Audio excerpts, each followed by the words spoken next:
Okay, well, thanks for tuning in. This is lesson 6.2, and tonight we're going to be talking about proportions. Okay, remember back in chapter 5, we really based everything that we did in chapter 5 around the first lesson. It was multiplying fractions. When we multiplied mixed numbers, we changed them into fractions, and we multiplied fractions.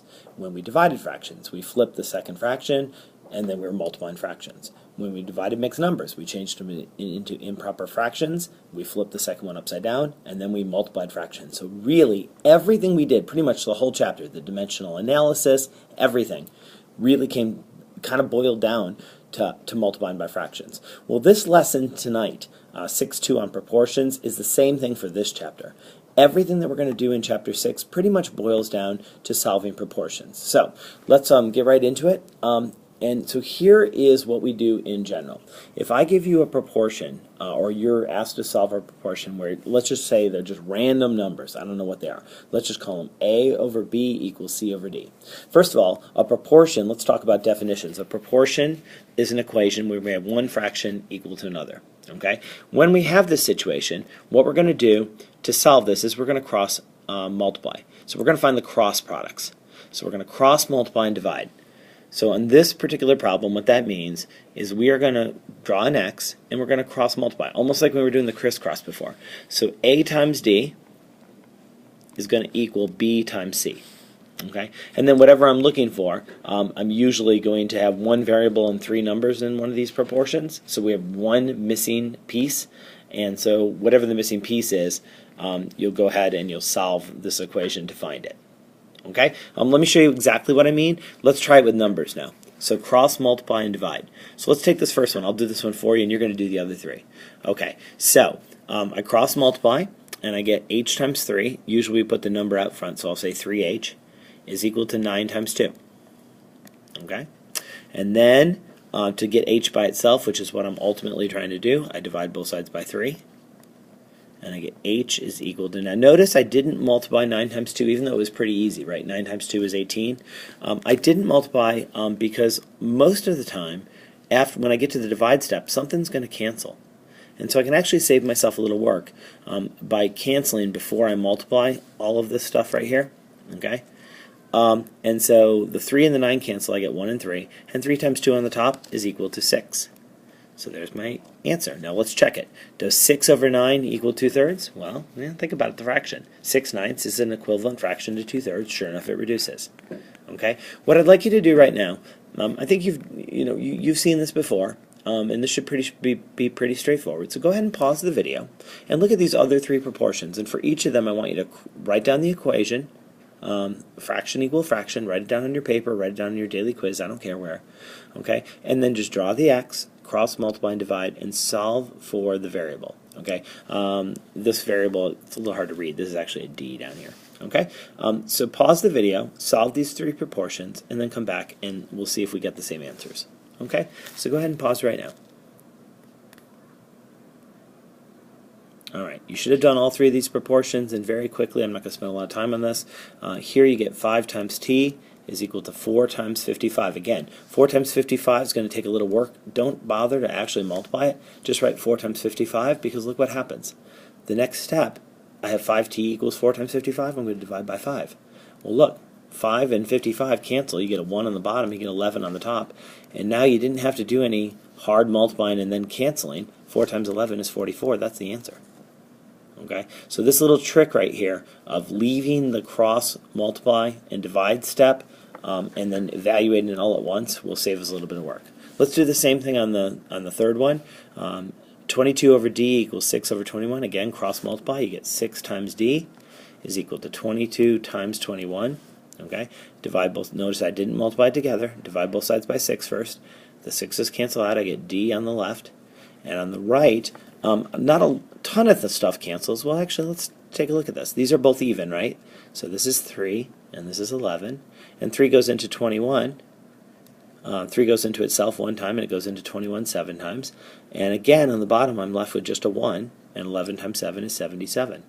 Okay, so there's no actual multiplication I need to do because I canceled everything beforehand. All right, one more. You should have multiplied, cross-multiplied this one. You get, that's a little hard to read, sorry. That was 5 times A is equal to 4 times 75. And again, notice I don't actually multiply this out. Divide both sides by 5.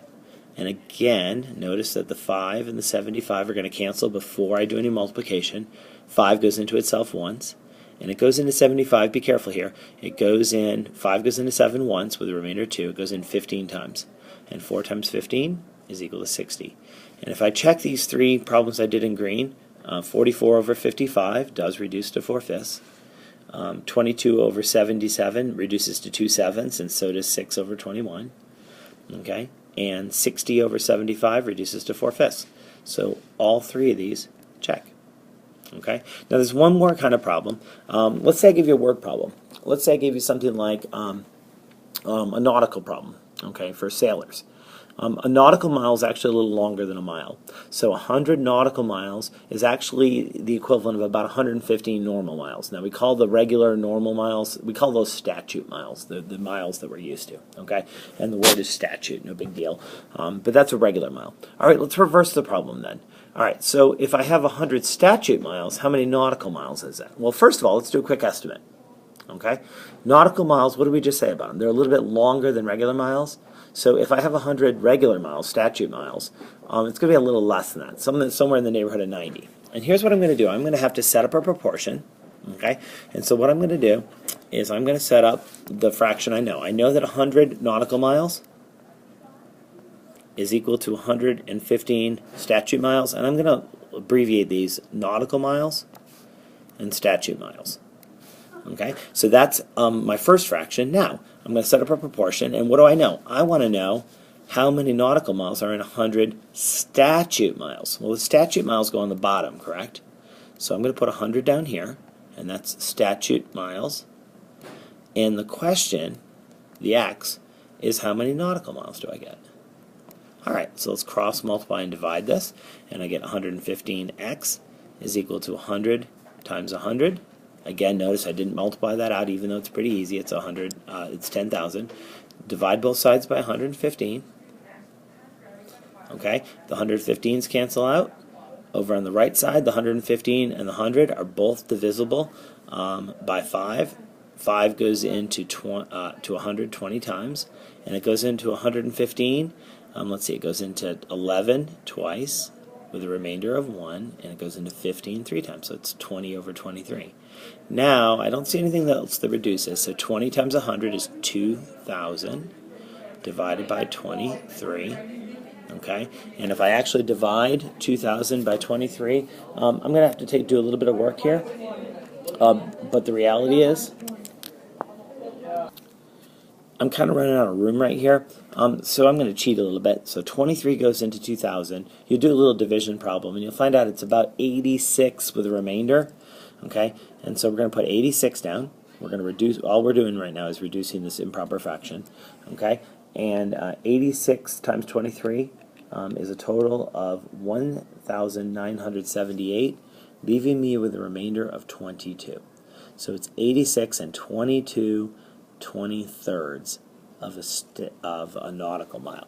Okay, and that's what we estimated, right? We said about 90 nautical miles because, again, statute miles are a little bit shorter. Now, actually, if it said about how many nautical miles is 100 statute miles, we probably would have rounded that. 22 over 23 is almost 1. So that's about 87 miles. Okay, so that's what we're going to do for working with proportions. And again, like I said at the beginning of the lesson, this is pretty much the foundational lesson for all the rest of Chapter 6.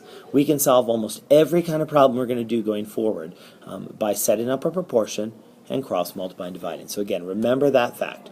Remember to cross multiply, and then when we're solving, you can then divide. Okay, that's it for tonight. Thanks for watching, and we'll practice these a bunch in class on Monday. Bye now.